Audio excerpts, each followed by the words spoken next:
आकाए करीम सल्लल्लाहु ताला अलैहि वसल्लम रात को इबादत करते और कुरान मुकद्दस में खुद हुजूर सल्लल्लाहु अलैहि वसल्लम को तहज्जुद की नमाज की फर्जियत के बारे में फरमाया गया, व मिनल लैली फतहज्जद बिही नाफिलतल लक।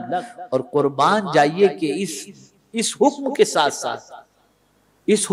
साथ जो मकाम रखा गया वो कितना ऊंचा, असा यबअतका रब्बुका मकामम महमूदा, यानी तहज्जुद के साथ मकाम को जोड़ दिया गया और मामूली मकाम को नहीं, मकाम महमूद को जोड़ दिया गया।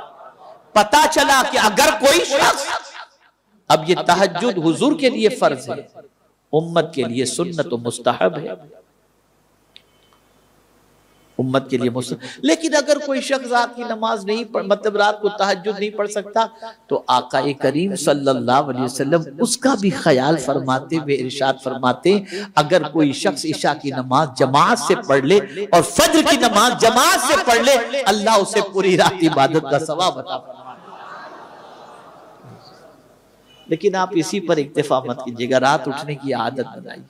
मुझे एक बड़ी प्यारी बात याद आ रही, ये जो रात को आपकी हमारी अचानक में आंख खुल जाती है ना, जैसे इस्तिंजे की जरूर एकदम शिद्दत से हाजत हुई तो हम उठते हैं, गए इस्तिंजा करके आके फिर सो गए।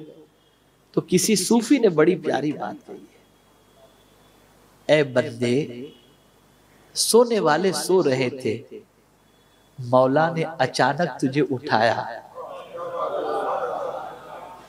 मौला ने अचानक तुझे उठाया ताकि तू उसकी बारगाह में सजदा करके उसका कुर्ब हासिल कर ले। ये जब कैफियत आप अपनी बनाएंगे ना, तो रात को आंख खुलेगी तो आप फौरन उठ करके पहले इस्तिंजा से फारिग होकर वुजू करके 2 रकात पढ़ें। आका करीम सल्लल्लाहु अलैहि वसल्लम की आदत ये भी थी, शुरू हिस्से में आराम फरमाते, उठते, नमाज पढ़ते, तहज्जुद पढ़ते, फिर आराम करते, फिर फज्र के लिए उठते। अब उम्मुल मोमिनीन हजरत आयशा सिद्दीका रदियल्लाहु ताला अन्हा से पूछा गया, सरकार सल्लल्लाहु अलैहि वसल्लम कब बेदार होते? बुखारी शरीफ की हदीस, कब हुजूर सल्लल्लाहु अलैहि वसल्लम बेदार होते? तो उम्मुल मोमिनीन फरमाती हैं, मुर्ग की पहली अजान पर हुजूर बेदार हो जाते। और मुर्ग की पहली अजान जो होती है मदीने मुनव्वरा में और दूसरी जगहों पर, पहली अजान रात के आखिरी पहर से पहले यानी तहज्जुद के वक्त ही मुर्ग की पहली अजान होती है। बाकी जो मुर्ग की अजानें होती ना बाद में होती। आका करीम सल्लल्लाहु अलैहि वसल्लम बेदार हो। ये रात को उठना सीखो, पूरी रात जाग करके टाइम पास करने की आदत छोड़ो।